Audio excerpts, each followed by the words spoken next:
za ujana wako kabla haijakaribia na ichaja miaka, utakaposema mimi sina furaha tena, nakwambia siku na saa ya wokovu wako ni leo.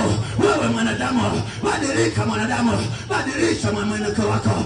Ulikuwa unakwenda kwa waganga, hakuna faida ambayo umeipata huko. Nakwambia mrudie Yesu. Ulikuwa unatambika, nakwambia mrudie Yesu.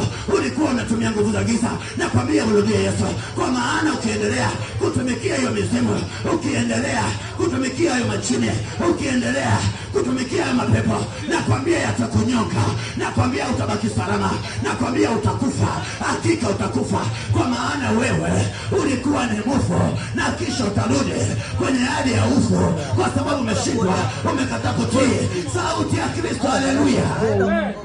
Bwana Yesu asifiwe. Bwana Yesu asifiwe. Bwana Yesu asifiwe sana. Naomba usishupaze shingo mwanadamu. Neno linapopita usizani linajipitisha. Usidharau neno mwanadamu. Ili sauti inayotoa siku ya leo, ipo siku utaikumbuka, ipo siku utanitafuta.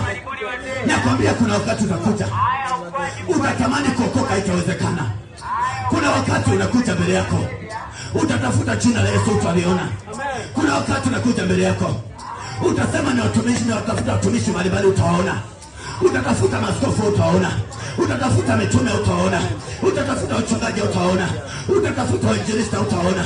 Huo wakati kwenye maisha yako utakuwa ni wakati mgumu, utakuwa ni wakutangatanga, utakuwa ni wakati mgumu, ambapo utakuwa ni wakati wa kwenda Jehanamu, utakuwa ni wakati wa kwenda mavupini. Sijui ukifika kule, sijui utajibu nini mwanadamu. Badilika mwanadamu, badilisha njia yako mwanadamu.